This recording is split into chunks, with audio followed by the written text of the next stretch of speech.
Now's the time to incorporate your legs and shoulder exercises into your overall program. Our champions were going to show you and tell you exactly what are the best exercises to accomplish that.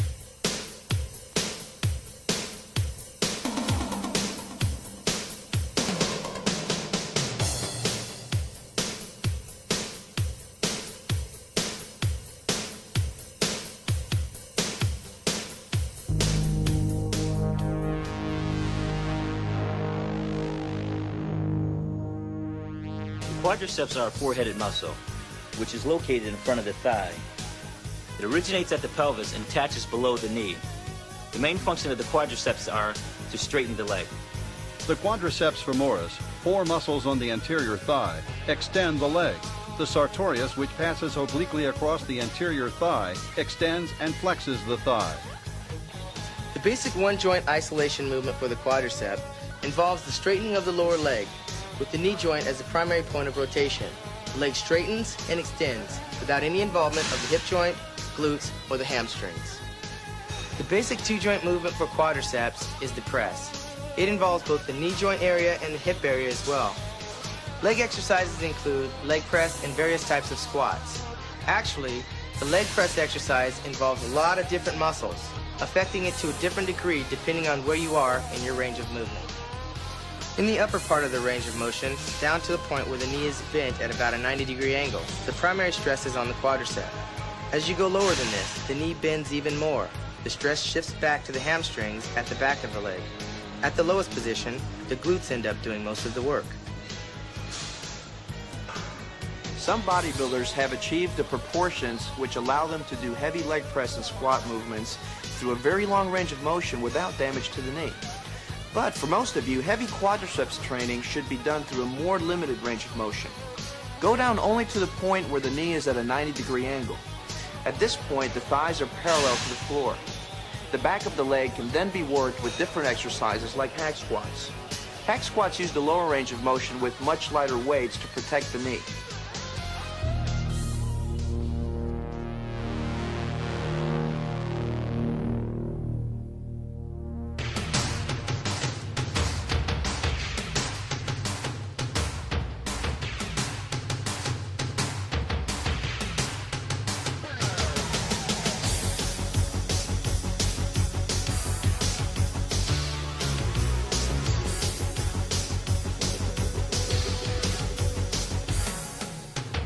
Squats are the primary mass builder for the quadriceps muscles.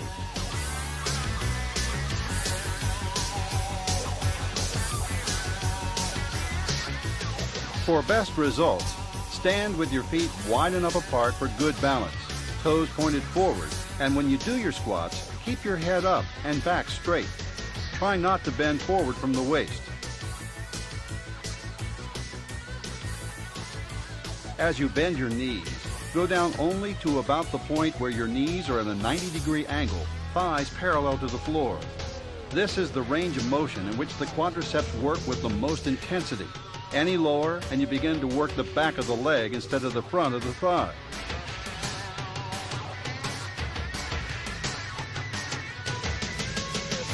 At the bottom of the movement, come to a complete stop, then press back up again to the starting position. Don't bounce at the bottom or try to press upward before you come to a stop.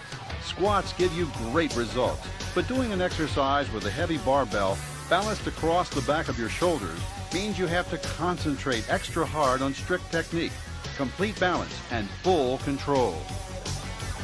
One of the exercises where we see a number of injuries is the squat, and the reason being is people forget that the head is the center of balance in their body.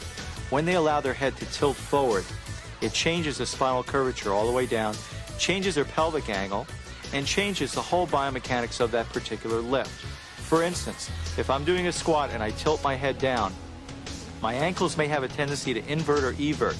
If they invert, then what happens is my kneecaps may start to move towards each other, and that can cause a strain on the ligaments and cartilage in the inner knee.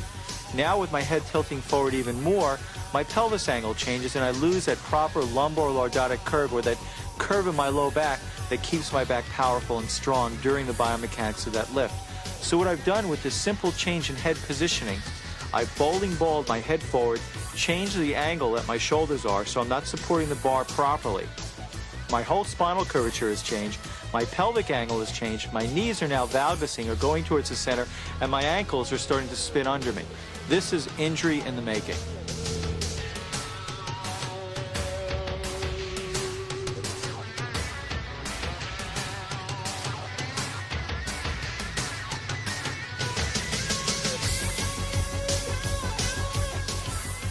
Doing squats on a Smith machine, you still get the sensation of training with a free weight, but the fact that the bar is controlled by the vertical track allows you to do a number of variations of the exercise. For example, you can vary your foot position. Putting your feet a little further forward for the exercise takes some of the stress off the knee joints. You can also position your feet somewhat closer together, which puts more emphasis on the quadriceps rather than muscles such as the hip flexors.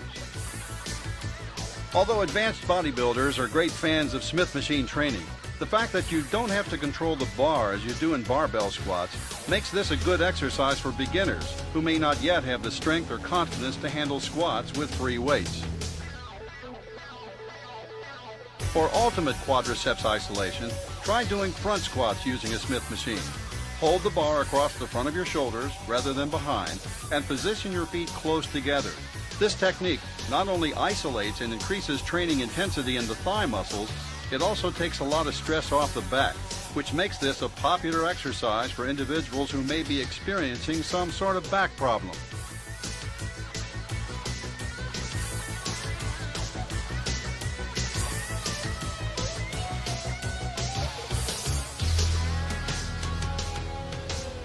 You may consider using a weight belt when you're doing squats in order to stabilize a low back, especially if you have a weak low back area.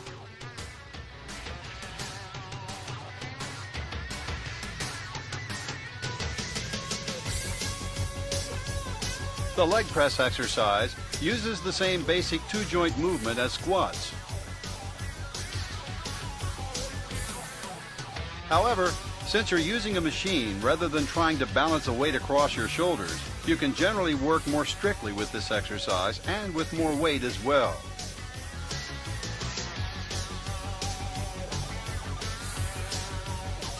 As with Smith machine squats, leg press machines allow you the option of varying your foot position quite a bit. Closer together, further forward, toes straight ahead, or turned outward. What position works best for you is generally a matter of personal preference and individual physical proportion, so try different positions to see which you like best.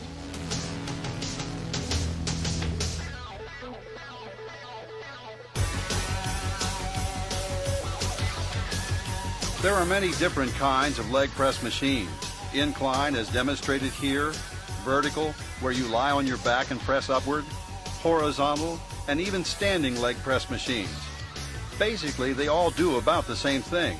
Which kind you prefer is largely a matter of individual preference. However, as a general rule, the closer the machine feels to training with a free weight, the better it will usually be for developing fundamental mass and strength.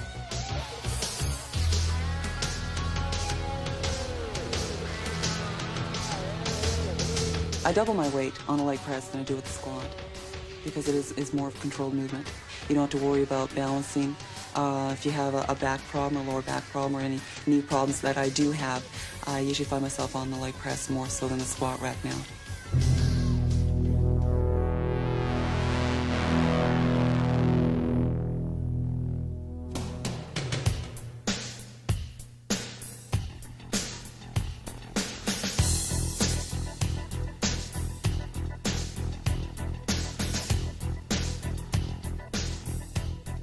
Leg extensions is one of the primary one-joint isolation exercises for the quadriceps.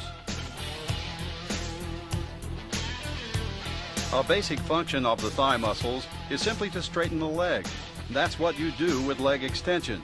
The exercise is really nothing more than straightening the leg against the appropriate amount of resistance. However, to get the most out of this exercise, concentrate on achieving a full peak contraction at the top of the movement. When your legs are straight and quads fully contracted, give a little extra crunch to work the muscles to the maximum.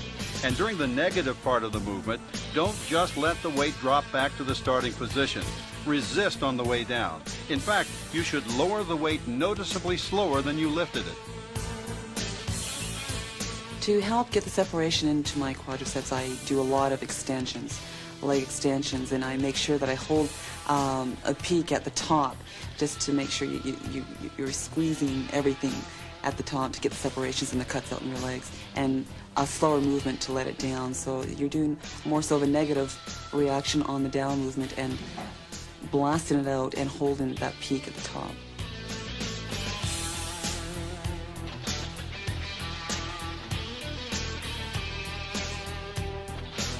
Lunges involve standing with your feet together, taking a step forward, and then bending your knees so that the knee of the trailing leg comes to the floor or almost to the floor, and then pushing back up to the starting position.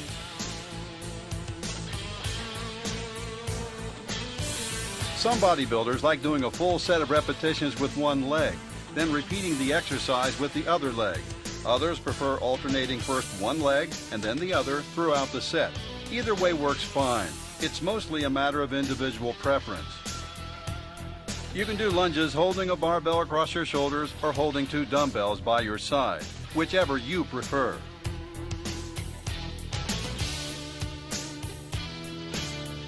But what makes the biggest difference in how lunges affect your muscles is how long a step you take. The shorter the step, the more you isolate the quadriceps, as with a leg extension.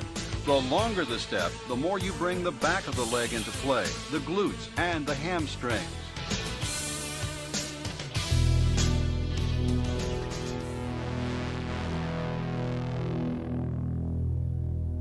The hamstrings are a two-headed muscle which is located in the back of the leg and inserts below the knee. The main function of the hamstrings are to curl the leg. The biceps femoris is a two-headed muscle situated on the posterior and lateral aspect of the thigh.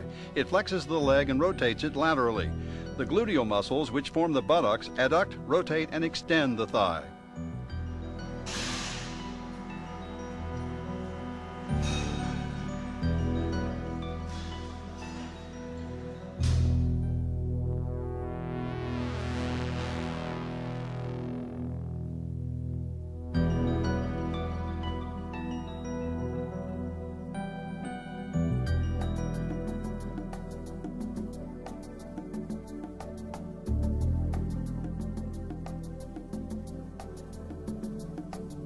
The hack squat is a leg press that emphasizes the lower range of motion, and it's one of the most important mass and strength builders for the hamstrings or leg biceps.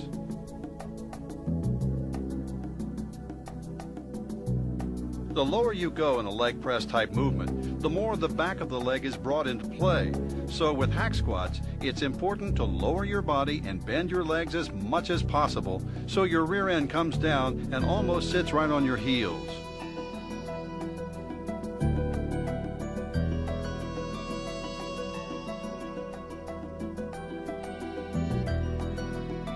Of course, when your knees are bent to this degree, they are put under considerable stress, so it's important to use a light enough weight in this exercise so that you avoid undue wear and tear on the knee joints.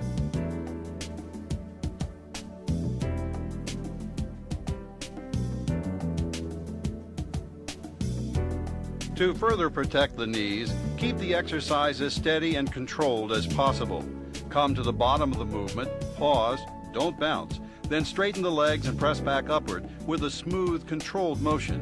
Your feet should be positioned far enough forward with your weight on your heels rather than on your toes so that the quadriceps are further taken out of the exercise and the stress of the movement is targeted as much as possible on the hamstrings.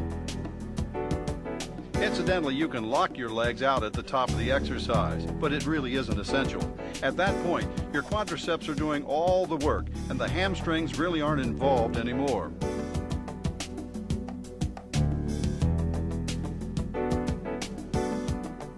One series of muscles that tends to cramp up quite a bit is the back of the leg, the bicep femoris and the hamstrings. Because what happens is somebody is doing a lot of leg curls, really trying to build up that muscle group, and they don't stretch or relax the muscle at the end or termination of the exercise. They sit down and all of a sudden that muscle cramps up and they end up with a nice ball on the back of their leg. Very painful and will be very quick to put somebody on the floor. The leg curl is a very effective one-joint isolation exercise for the leg biceps. A primary function of the hamstrings is to curl the leg, and that's exactly what you do with the leg curl exercise. Since this is an isolation rather than a power exercise, concentrate on smooth, continuous repetitions and strict technique rather than trying to lift heavy weight.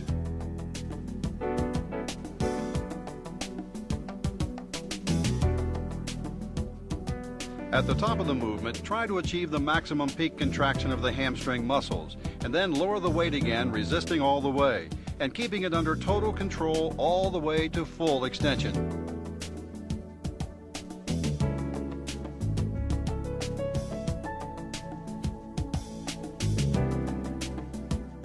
Again, go for the burn doing leg curls, the sensation that accompanies lactic acid buildup after a hard set, rather than trying to overpower the exercise. For further isolation and intensity, try doing leg curls one leg at a time on the appropriate type of machine, performing a full set of curls with one leg and then switching to the other leg and doing another full set without stopping to rest in between.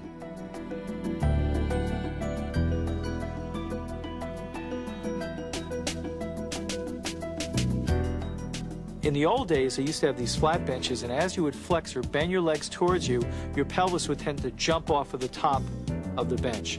And instead of training your back of your legs, you are now putting tension on your low back. Now they build banks or a bend into these machines to keep your pelvis flush on the bench itself.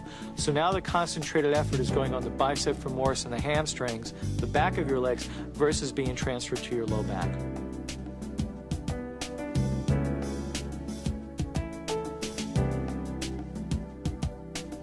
Stiff leg deadlifts are an often misunderstood exercise. They are designed to work your hamstrings and glutes, not the lower back. So for best results, use a moderately light weight and keep your legs locked out straight. Bend slowly forward and lower the weight as far as possible, feeling the hamstrings stretching to the maximum. Pause at the bottom, feel the stretch, then come slowly back up. Not to a full standing position, but only until you feel the hamstrings begin to relax. You can do stiff leg deadlifts using a barbell, or you can hold on to a pair of dumbbells. In either case, you'll need to stand on a box or a bench so that you can bend forward as far as possible without having the weight hit the floor and limit your range of motion. Again, the key to this exercise is strictness, control, and good form. Keep it strict and you'll keep it safe. You should consider wearing a weight belt when you're doing stiff leg deadlifts to take some of the pressure off the low back and stabilize it.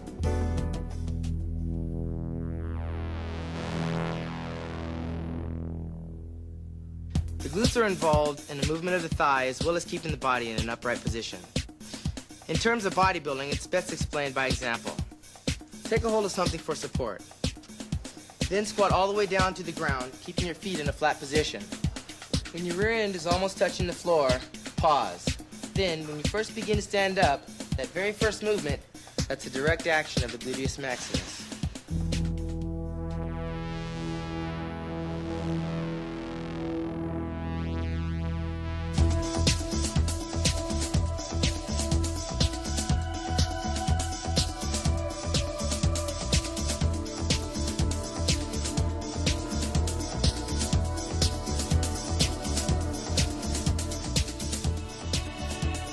The glutes are involved in a wide variety of different leg exercises. When you do squats or leg presses, you're working your glutes. When you do hack squats or long stride lunges, they come even more into play. However, you'll frequently see individuals in gyms, a majority of them usually women, doing various kinds of leg exercises with pulleys and cables, and using exotic-looking machines in an effort to firm and tone their glutes. But these exercises are far less effective than the ones we've already illustrated, especially deep hack squats, where your rear end comes down and just about sits on your heels or touches the floor.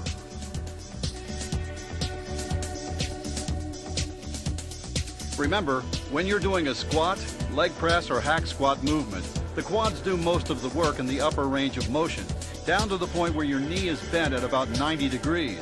As you go lower, the hamstrings take over and bear the brunt of the effort. But it's the lowest part of the range of motion, where your knees are bent to the maximum and pressed right up against your chest, that the glutes are called upon to do the majority of the work.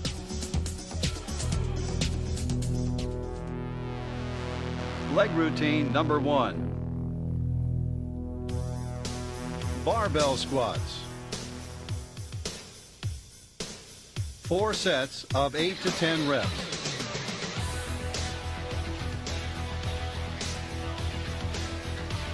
Incline leg press. 4 sets of 10 reps.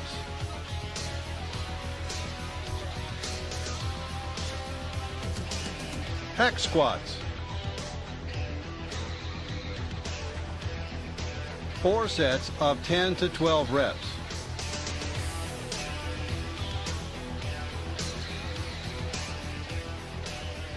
Leg extensions.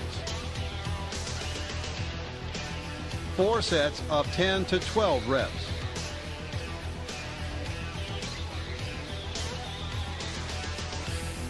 Leg curls. 4 sets of 10 to 12 reps. For me, I do need to put more effort into my legs than other parts of my body. I get real lean in my upper body, where my lower body is just a little bit slower. It just likes to hold the muscle and maybe a little bit more fat compared to the other ratios in my body. If I'm training my legs twice a week, I'll train them heavy the first time and then light the second time. This way I'm able to maintain the size that I have but shape what I have and make it more prettier. So the first day I would do my bulk exercises, which are the squat and the leg press. And on my lighter days I would do my shape exercises like my leg extensions and lunges. Leg routine number 2. Smith machine squats. 4 sets of 10 reps.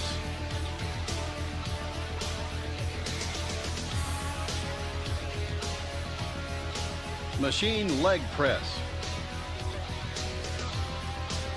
4 sets of 10 reps.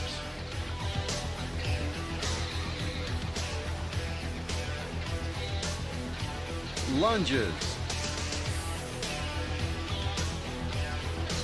4 sets of 12 to 15 reps each leg.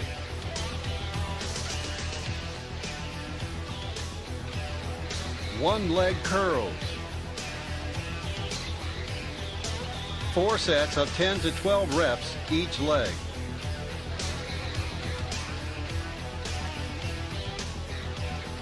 Stiff leg deadlifts. 4 sets of 10 reps. In the beginning, back in 1986, Rich Gaspari came out with these impressive cut glutes that nobody else had. Now that's commonplace. People around the world, amateurs and professionals, are now getting these striated glutes. Renelle Janvier and Andreas Munzer. It's very impressive if you have it. When I'm trying to gain more size, I will cut my workouts down. So if I'm concentrating on size, I'll train my legs once a week. Whereas if I'm pre-contest, say, or if I'm trying to put more shape into the legs, then I'll train them twice a week. When you start training, it's very important to train the legs from the beginning, because if the upper body gets more developed and the legs get behind it, it's very hard to catch up. And that's why I train the legs from the beginning and keep the body parts equal in shape from the beginning.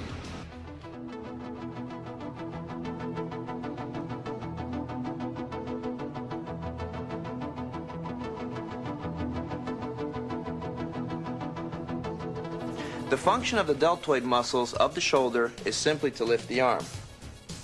The deltoids are a three-headed muscle with one head located in the front, one at the side, and one at the rear.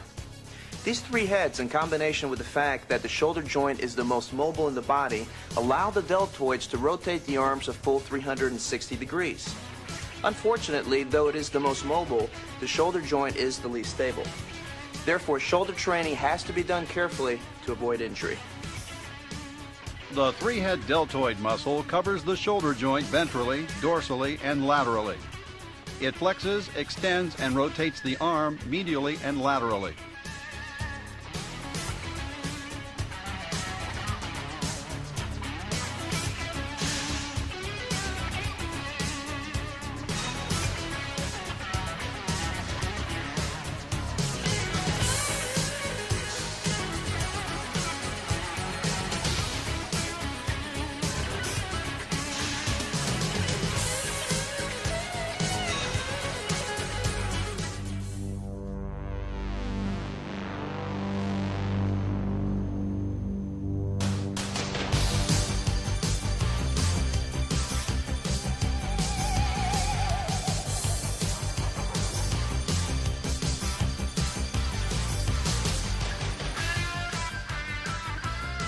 The military press is the most traditional of shoulder exercises.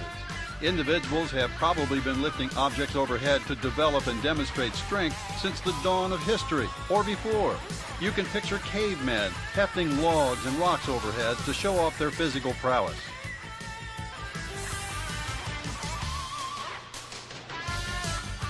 The exercise is simple. After cleaning the weight or taking it off a rack, press it upward from shoulder height to full extension overhead. Then lower it back to the starting position. One important variable is how wide you grip the bar. You need a wide enough grip to work the shoulders without too much participation on the part of the triceps.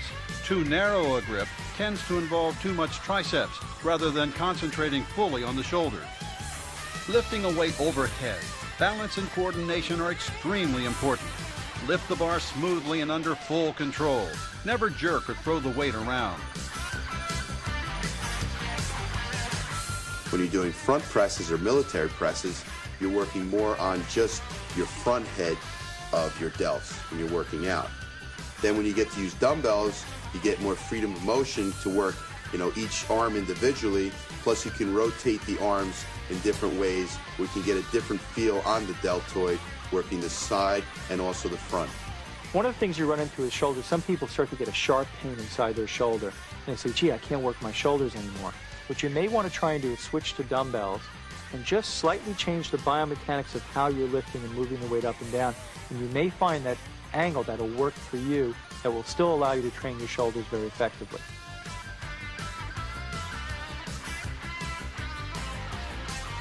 Dumbbell presses allow you to work each side of the body independently, so that each side is forced to work with full intensity. The action of the deltoids is actually a rotary one. That is, they lift the arm in a semicircular arc, pivoting from the shoulder joint rather than straight up and down. This is why you need to use a fairly wide grip when doing a barbell press. Otherwise, the deltoids aren't able to produce the rotary motion for which they're designed. But you don't have this problem doing dumbbell presses. As you do the exercise, think of lifting the dumbbells in a slight arc on the way up and lowering them through the same arc on the way down. This ensures that you will be utilizing the rotary action of the deltoids and keeping the shoulders fully involved in the lift, rather than allowing the triceps to supply too much of the effort. As with any dumbbell movement, for maximum safety and effectiveness, take extra care to concentrate on controlling and balancing the weights throughout the entire range of motion of the exercise.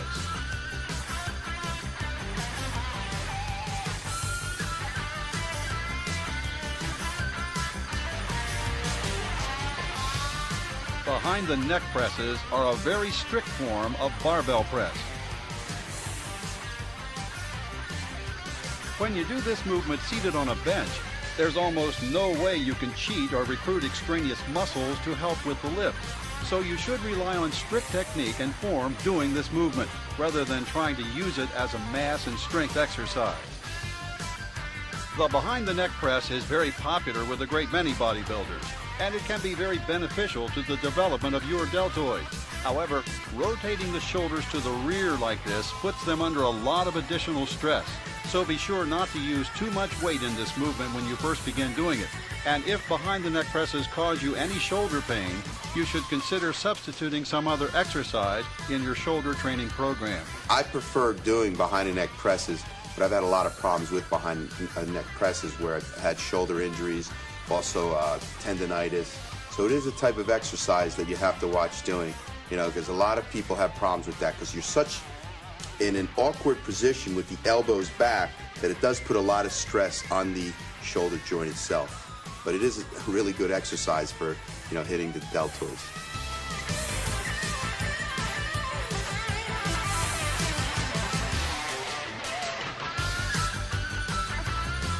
Doing shoulder presses using a Smith machine gives you the advantage of lifting directly against the force of gravity, which is the best way to stimulate maximum muscular development while not having to control and balance the weight as you would using a barbell. The Smith machine allows for very strict technique. It's particularly good for extending your range of motion, dropping the weight down lower than you would with a barbell, or doing partial reps, working with a shorter range than you would using a free weight. With the Smith machine, you can do military presses or behind the neck presses with equal facility. In fact, it's particularly effective for behind the neck presses because having the weight fixed in vertical tracks reduces the stress on the shoulder joint and therefore reduces the chance of injury to the deltoids. Smith machine presses are not by and large a substitute for barbell presses, but they make an excellent alternative.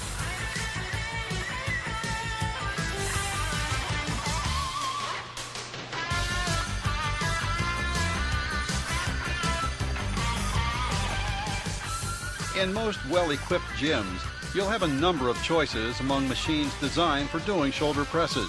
They work the shoulders using a variety of different kinds of resistance and at a variety of different angles.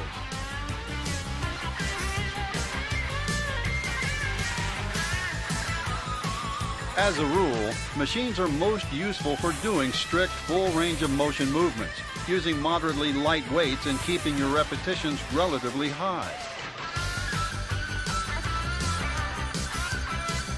With shoulder training in particular, machines can be very useful if you're trying to work around an injury, because many machines will stabilize the shoulder joint just enough to allow you to do deltoid exercises, when doing the same movements with free weights would not be advisable.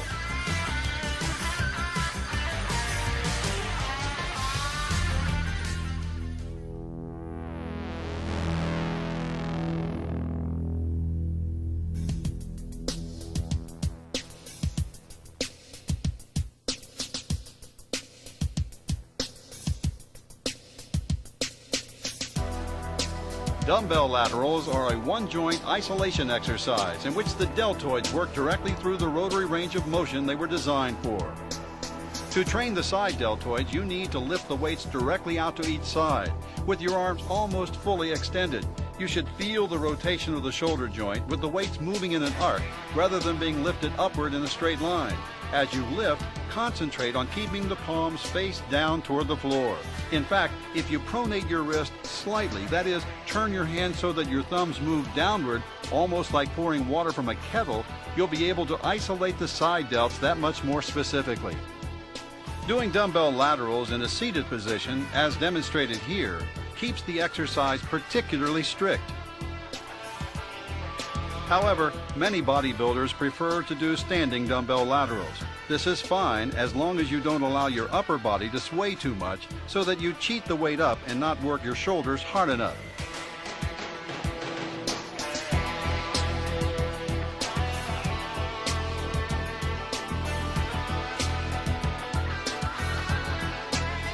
Either way, concentrate on the motion of the deltoids and in keeping the exercise as strict and technically correct as possible.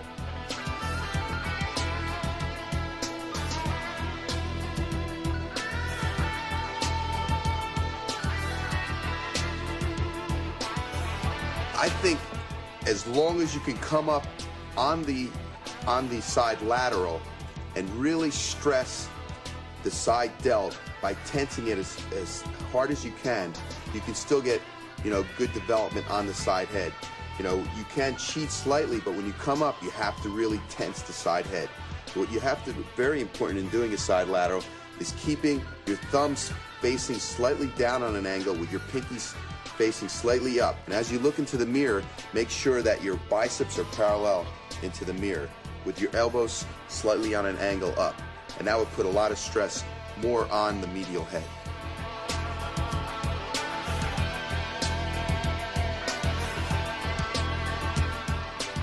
One-arm dumbbell laterals are done using the same form as regular dumbbell laterals, except that you work only one side of the body at a time.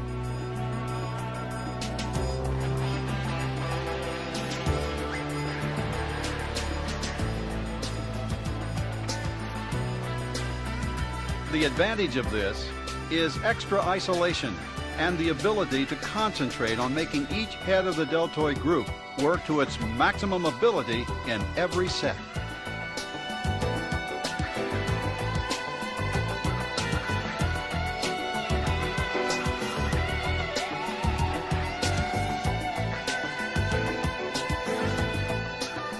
Cable laterals are an even stricter form of lateral exercise. Pulling against a cable, you can generate an even, continuous tension throughout the entire range of motion of the exercise. And cheating is much more difficult when you're using cables rather than free weights.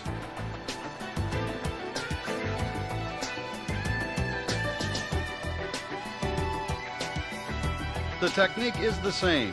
Keep your arms fairly straight, palm facing the floor, and pronate the wrist slightly on the way up to create maximum contraction in the deltoids.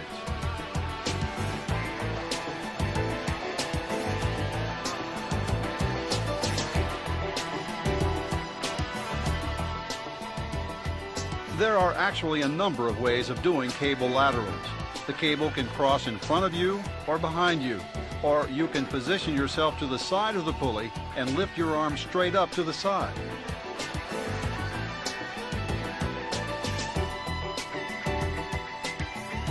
But with all cable laterals, concentrate on feeling a continuous, even movement throughout the range of motion of the exercise, and achieving a total peak contraction at the top of the exercise to develop maximum stimulation of the deltoid muscles. Usually, say 6 to 8 weeks before a show, I use more of the cable movements. Cable movements would put even more of that carved look into the delt, more of that, we call like those scratches that you have in the deltoid muscle that you would get right before a competition. It's not something that you would do for mass, but it's something you would do to give you more of that look, of that definition on the delt, where you can see each individual muscle strand on the deltoid. Machine laterals work the deltoids with the resistance mechanism rotating to correspond to the rotational action of the shoulder joint itself. Again, this is not a mass builder, but best for moderate weight, relatively high rep or very high rep pumping sets at the end of your shoulder workout.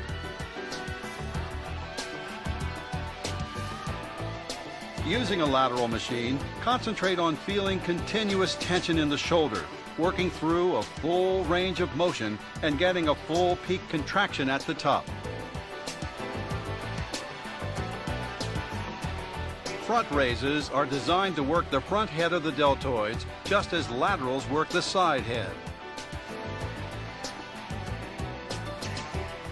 The technique is much the same. You raise the weight in a wide arc, keeping the arm fairly straight and palm turned down toward the floor. You come up slightly higher than shoulder height. Hold for a moment, then lower the weight under control back to the starting position.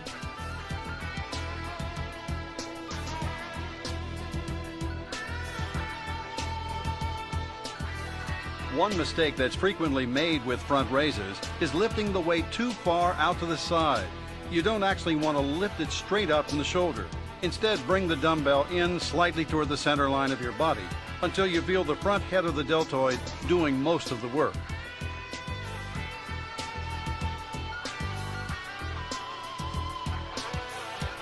Of course, you'll see a lot of individual variations in front raises and other exercises as well.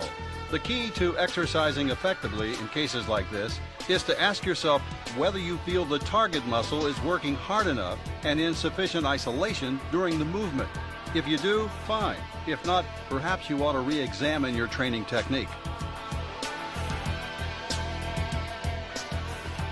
Upright rows involve the action of the front deltoids as they lift the bar up in front of you. Stand upright, holding a bar at arm's length in front of you with an overhand grip, hands about shoulder width apart. Lift the bar straight up along the line of your body to about shoulder height. Hold for a moment at the top, then lower the weight under control back to the starting position. This isn't an exercise where you want to use a great deal of weight. Instead, try to do the movement using very strict technique, lifting and lowering the bar under full control at all times.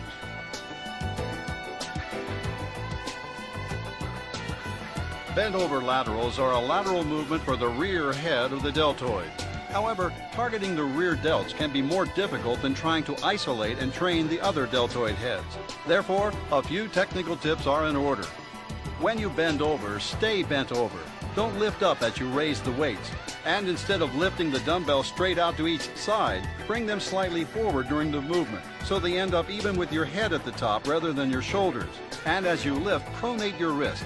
That is, turn your thumbs down fairly decisively to further involve the posterior head of the deltoids. Some bodybuilders prefer doing bent over laterals seated. Others standing. Seated is somewhat stricter, but the pressure on your diaphragm makes breathing more difficult. And doing the exercise in a standing position gives you a better choice of angles. But either method works, so choose the one that feels best to you.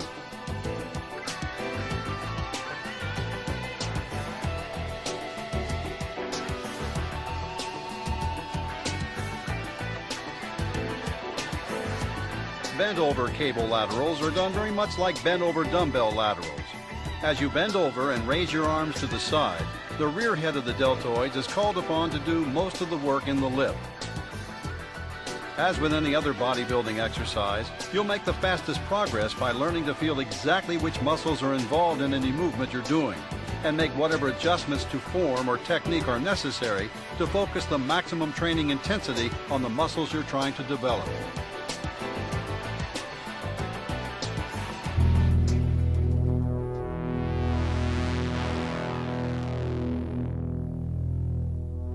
The trapezius muscles lift the entire shoulder girdle.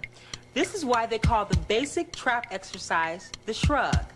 The traps can be worked either as part of the shoulder workout, as shown next, or as part of the back routine.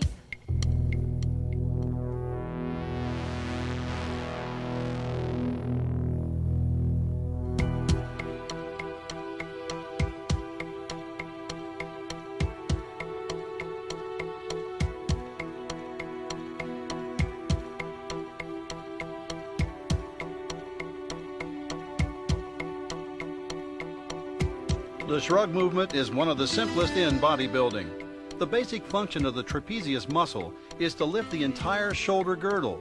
So to train traps, you simply take hold of a barbell, shrug your shoulders up toward your ears, hold the position of full contraction for a moment, then lower the weight back to the starting position.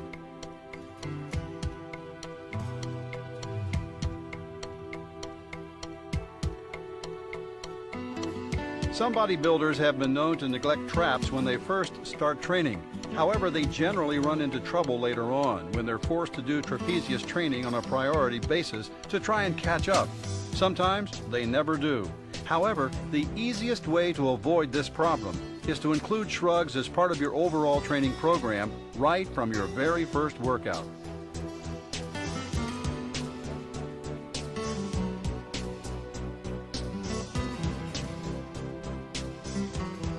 One alternative to barbell shrugs is to do shrugs using dumbbells for resistance.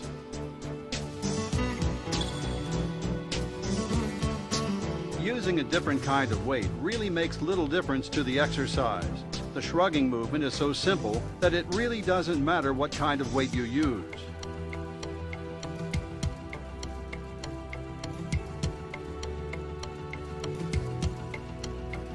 Using dumbbells may be more convenient if you have a rack of heavy dumbbells right in front of you to choose from.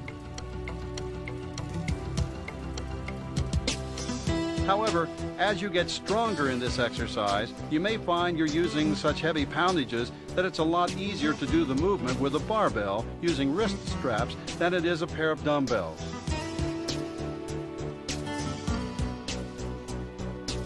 Again, this is a matter of personal preference and individual choice. Shrugs are so simple, it's hard to do them incorrectly.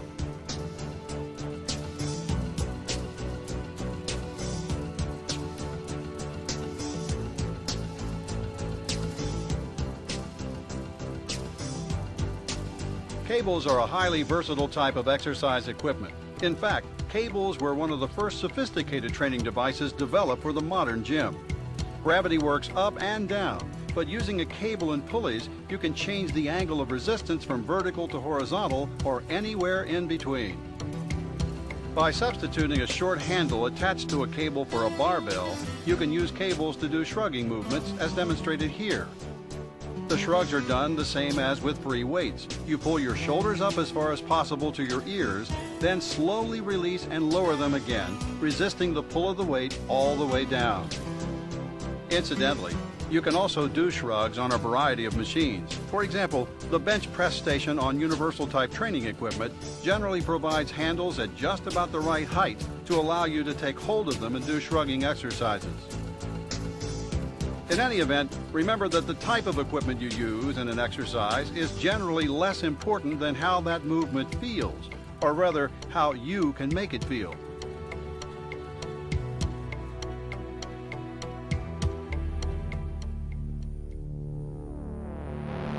Shoulder routine number 1. Behind the neck barbell press. 4 sets of 10 reps.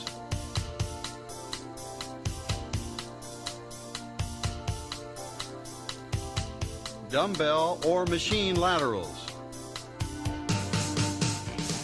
4 sets of 10 to 12 reps.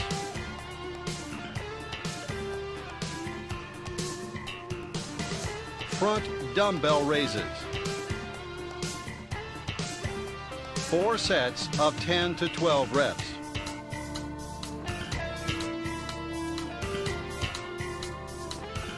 Bent over laterals. 4 sets of 10 to 12 reps.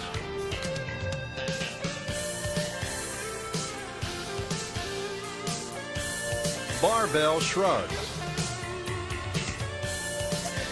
4 sets of 10 reps.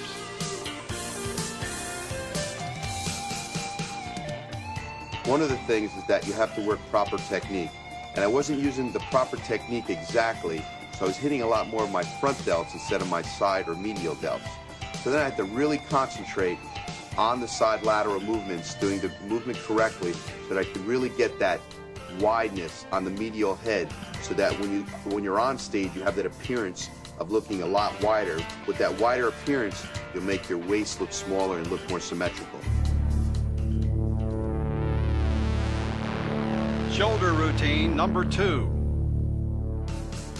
Seated dumbbell press. 4 sets of 10 reps.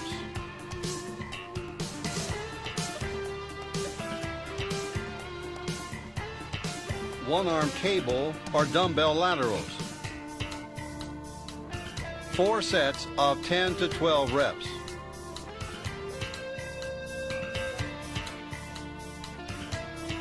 Upright rows.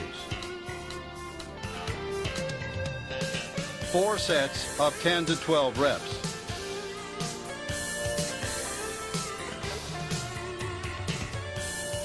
Bent over cable laterals.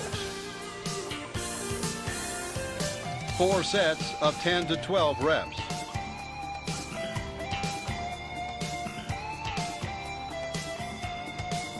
Dumbbell or cable shrugs. 4 sets of 10 reps.